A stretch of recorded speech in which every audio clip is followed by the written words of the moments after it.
Hello everyone. Have you ever wondered where the familiar vanilla scent in cakes, ice cream, chocolate, and perfumes actually comes from? Few people realize that this gentle, comforting aroma comes from a very special fruit, the vanilla bean, the fruit of a climbing orchid that grows deep within tropical rainforests. The story of vanilla begins in the humid forests of Mexico, where the ancient Aztecs used vanilla to flavor cacao drinks and sacred rituals. To them, vanilla was not just a spice, it was a symbol of something sacred. From there, the vanilla plant, a rare climbing orchid, traveled the world with European explorers, laying the foundation for one of the most unique agricultural industries on Earth. Far away, on the eastern coast of Africa, lies Madagascar. Today, this island nation is world-famous for producing high-quality vanilla, supplying the majority of the global market. Despite economic challenges, the skill, dedication, and patience of Malagasy farmers have transformed Madagascar into the world's leading supplier of this precious spice. Here, vanilla farming combines traditional knowledge passed down through generations with carefully adapted modern techniques, all in pursuit of creating the most sought-after flavor in the world. Today, we explore the story of vanilla in Madagascar, a journey that spans decades, from a delicate orchid flower to glossy black vanilla beans ranked among the most valuable spices on Earth, second only to saffron. Vanilla thrives in Madagascar's tropical climate, but it is not an easy crop to grow. It demands precision, care, and extraordinary patience. The process begins with careful soil preparation. Before planting, farmers clear forest areas to create vanilla fields, while preserving organic matter to enrich the soil. Roots and wood debris removed during clearing are crushed and composted into natural fertilizer. Vanilla is highly sensitive to chemical fertilizers. It grows best in organic, rich soil with a slightly acidic to neutral pH between 6 and 7. Farmers often mix crushed charcoal, wood mulch, aged manure, and rice husks to recreate the natural forest floor of tropical rainforests. This sensitivity requires constant attention, keeping the soil loose and well aerated to support vanilla's shallow root system. Once the soil is ready, farmers propagate vanilla using cuttings rather than seeds.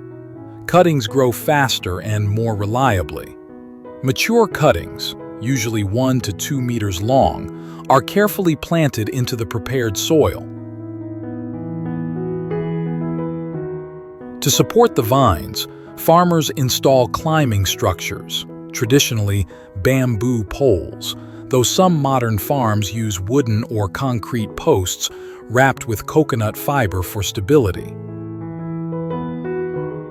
Within 1 to 2 months, the cuttings develop roots and begin producing new shoots. From here, intensive care begins. Vanilla is extremely demanding, highly sensitive to humidity, light, and soil conditions. Vanilla requires filtered sunlight to grow properly. To achieve this, farmers build shade systems. Some use shade nets, while many still rely on dried branches and forest foliage to recreate natural canopy cover. This controlled environment also protects young plants during early growth. Water management is equally critical. Farmers monitor moisture levels carefully. Soil that is too dry slows growth and weakens vines, but excess water can cause delicate roots to rot in just a few days. As the vines grow, they are guided and gently wrapped around their supports every week. Unlike many wild climbers, vanilla cannot anchor itself securely.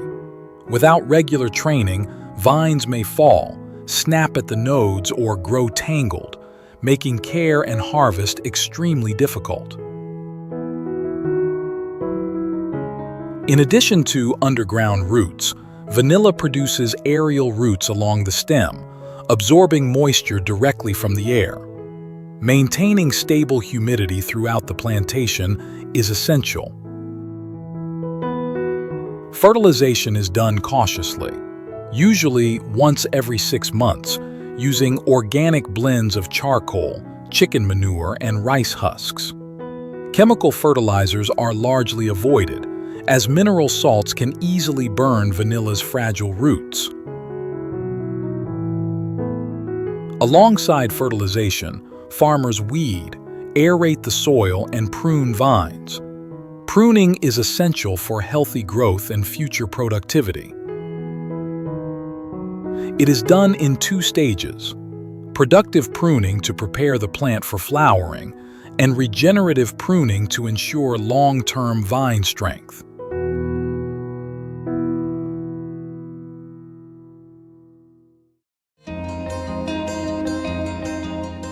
After nearly 2 years of careful cultivation, the vanilla vines are finally strong enough to flower. This moment determines the fate of the entire harvest. Vanilla flowers bloom only once a year, usually at the beginning of the rainy season or early summer. Before flowering, small bud clusters form along the vine.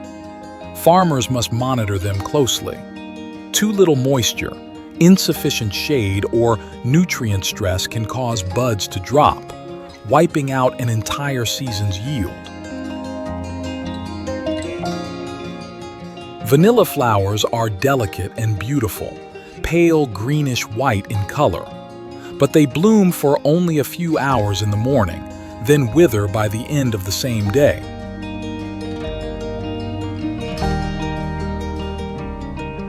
In Mexico, vanilla flowers are naturally pollinated by a native species of bee. However, this bee does not exist in most other vanilla-growing regions. As a result, manual pollination by hand is required, a particularly demanding challenge in Madagascar. When flowers open, farmers must work with extreme speed and precision. Using a small stick or bamboo thorn, they gently lift the thin membrane separating the anther and stigma, then press the two together so pollen can transfer.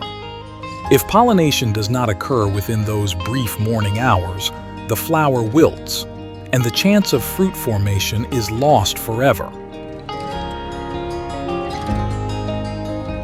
Though the motion looks simple, but it requires great skill. Too much pressure can damage the flower or cause it to close. On average, an experienced worker can pollinate 300 to 500 flowers in a single morning.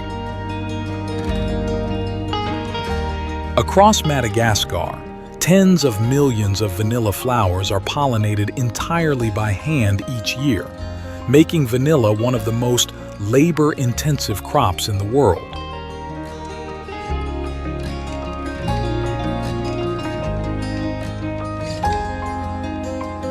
Once pollinated, the flower falls away, and a vanilla pod, also known as a vanilla bean, begins to form.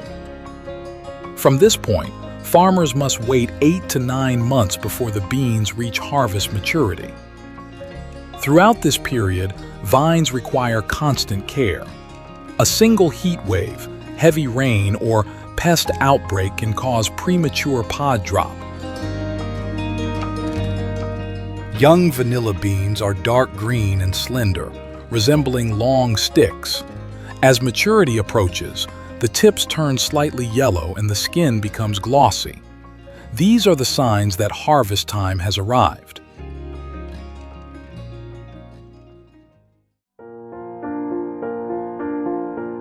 Timing is critical. Harvest too early and the beans lack aroma. Harvest too late and the pods may split, ferment naturally, and lose commercial value. Harvesting can be done either by picking individual beans or cutting entire clusters, depending on plantation conditions. When harvesting individually, farmers select only fully mature pods to ensure the best quality.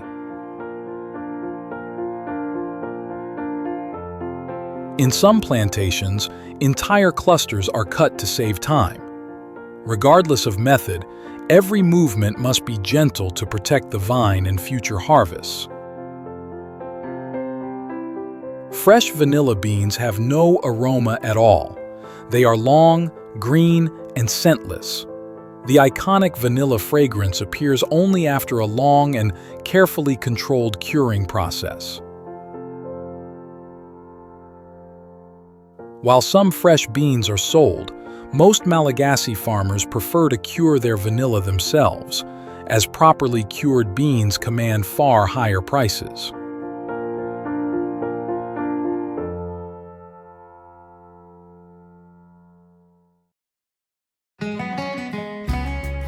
Vanilla curing is a complex biochemical transformation. It is where aroma slowly forms within each pod.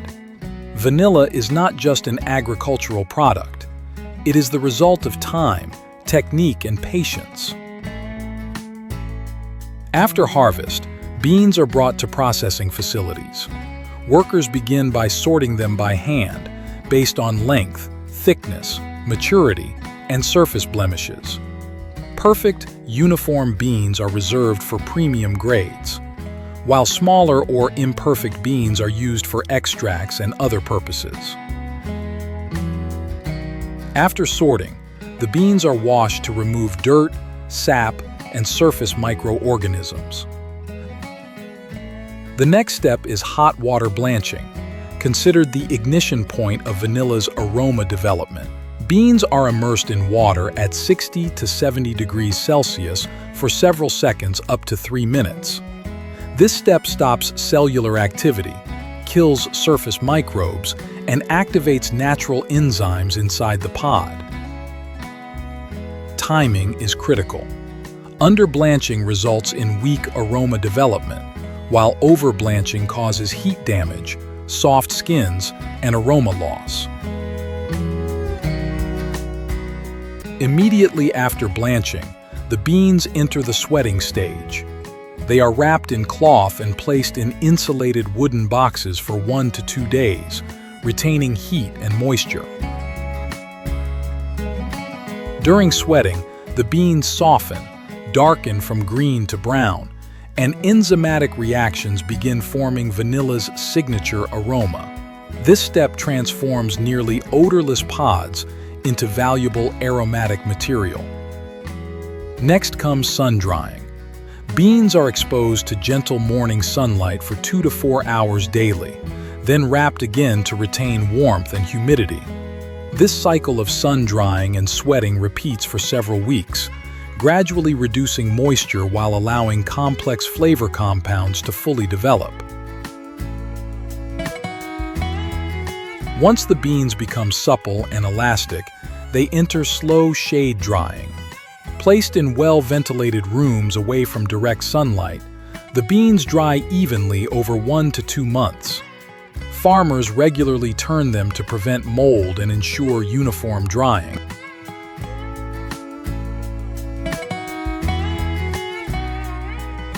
Among more than 25,000 orchid species worldwide, only a very few produce edible spice pods, and vanilla is the most famous of them all.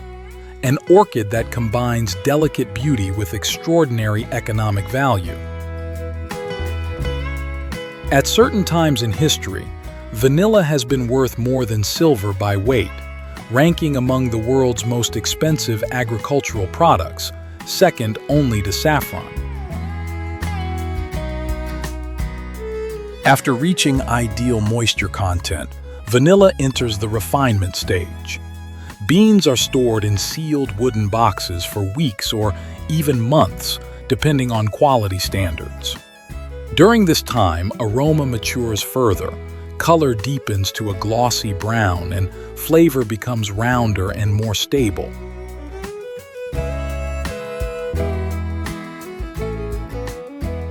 Finally, beans undergo a last round of grading based on length, flexibility, color, sheen, and uniformity.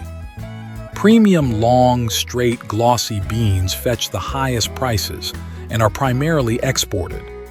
The beans are then bundled, boxed, and carefully sealed to preserve aroma before being shipped to exporters, food manufacturers, and cosmetic companies worldwide.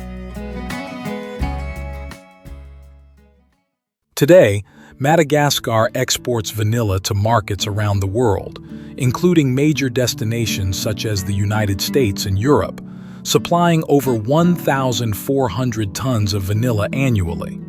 Beyond Madagascar, vanilla is also grown in Indonesia, Mexico, Uganda, Papua New Guinea, India, and Tahiti. Indonesia is a major producer focused largely on industrial extraction. Mexico, vanilla's birthplace, now produces smaller quantities but remains prized for its traditional flavor profile. Fresh vanilla beans sell for approximately $25 to $40 per kilogram, while cured vanilla ranges from $50 to $500 per kilogram, depending on quality. These prices reflect not only global demand but also the immense time, labor, and expertise required to produce high-quality vanilla. Each fragrant bean represents months of careful work, skill, and patience by Madagascar's farmers. Because natural vanilla is rare, expensive, and subject to supply instability, synthetic vanilla flavor was developed to meet global demand. Synthetic vanillin, derived from wood lignin, pine resin, or petroleum byproducts, is cheaper, mass-produced, and aroma-stable. Today, 90 to 95% of vanilla-flavored products worldwide use synthetic flavoring, while natural vanilla remains reserved primarily for premium markets. This brings our journey into the world of vanilla to a close. Thank you for watching. If you found this exploration of vanilla farming inspiring, please like the video, share it with friends, and subscribe to our channel for more fascinating stories about agriculture and farming practices around the world. Your support helps us continue creating educational and informative content. Goodbye, and see you next time.